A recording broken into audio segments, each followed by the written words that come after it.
Now, we all owe you money. Also, the tournament is over. What a shit tournament as far as the results. Had some good games, but... Interesting tournament. It absolutely explains why you don't fucking bet sports for a living. Correct. I mean, Jesus. Unless you're shaving points. Unless you have somebody out there throwing a couple of errant passes trying to keep the score a little tight. I think Ernie Cobb's playing days are over, so... For those of you that don't know, Ernie, I'll save you the Google. He was a Boston College point guard. That was the big Boston College scandal. We actually played against Boston College in the Honolulu Rainbow Classic, and I think it was either the end of '77 or the beginning of '78, but it was the '77-'78 season. Would it have been one of those games? It was that season was the what he was being accused of. So I think there were 3 of them, right? There ended up being 3 that were pulled into the. I would have remembered had Tennessee been one. Right. After this last week of because you do have to realize that the KKK was born and bred in Tennessee. And the Hanging Tree Man that we spoke about, and then of course this week's fucking just shenanigans with the 2 black Republican or the black representatives. House members. Yeah, and I went to school there. Yeah, you did, didn't you? Fuck, man. No wonder those motherfuckers hated me. Was it your mom wanted you to go there? What was the deal again? It was, she wanted me to go, like 500 miles was my limit, and I think Knoxville from the south side of Detroit's like 514. Plus, I got laid on my fucking trip. So. Oh well. Yeah, so a fucking hot piece of ass. So what are you gonna do? Hey, did the recruiters set that up? Was that part of the deal? I didn't ask. Find a pro, give her a couple hundred. Shit. Go make the big man sign. All yours, baby. And you know what? Back then, young man, 18 years old, you probably would not have needed the Blue Chew. But let me tell you something. Shit, I'd have went fucking 2 in easy. 2 in. Let's talk about sex for a minute here, guys. Remember, Cindy, I don't think I've ever heard Kevin talk about the height of anyone else in his family. Was Bob really tall? Any siblings? I think my dad's 6'4", 6'5". My sister's 6'3". My brother's normal size, 6 foot, 6'1". My mom was 5'5", 5'4". So you were by far the tallest one in your family. Yeah. Usually the fucking 6'10" fucker stands out. Yeah, I would imagine. Were your siblings athletes too? Was your sister an athlete? Or? My sister was a really good basketball player. My sister was she started as a freshman like I did, but I think her opening game was like 23 points and 19 rebounds. Holy shit! As a varsity,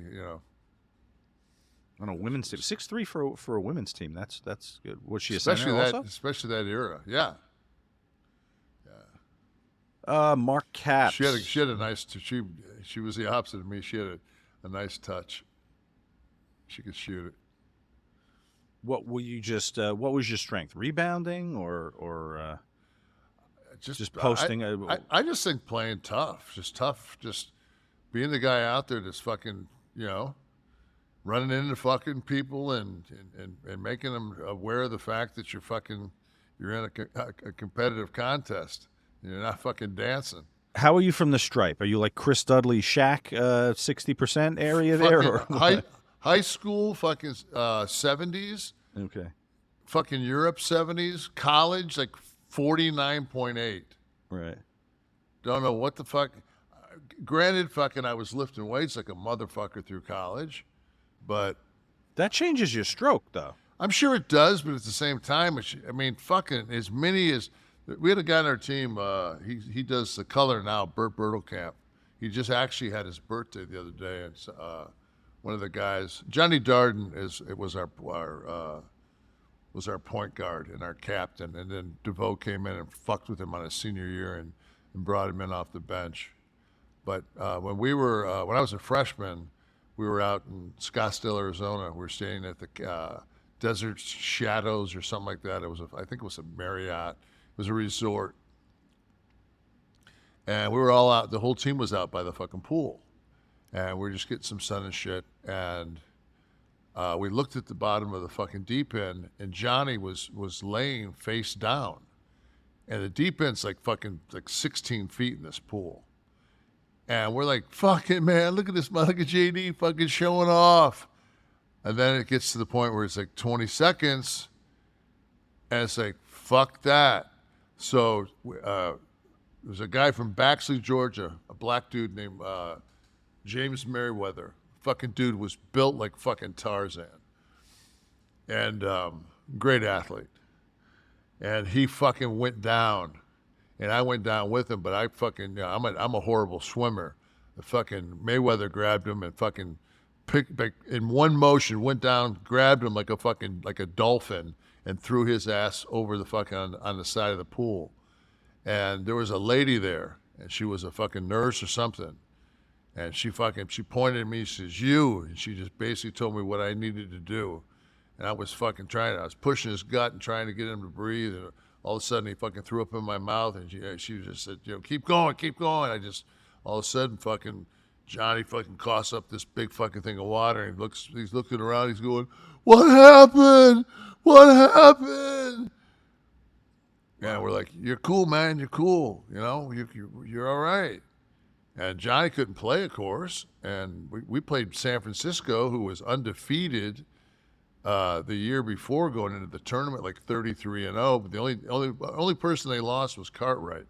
The rest of their fucking team came back. Hardy, all those fuckers came back, and we were playing them in the Sun Devil Classic out in Scottsdale. Tempe. And no, it was like Johnny and I have always stayed close because. We have that deal where fucking, if I don't fucking save him, Johnny doesn't get a chance to fucking stay in touch with me. Well, who cares that you're shooting 49.5? You saved somebody's life on the team. I mean, that's. But I'd rather have that. Yeah, I mean, but fucking Bert would fucking, he and I would stay after practice. He was a local kid from Bearden. He went to Bearden High School. Out, I guess, out towards the west end of town. And back then, Bearden was kind of like now it's like Farragut's the area, like going out, west is the nicer area. But back then, Bearden, and Bearden's still a great area in Knoxville. It's just older.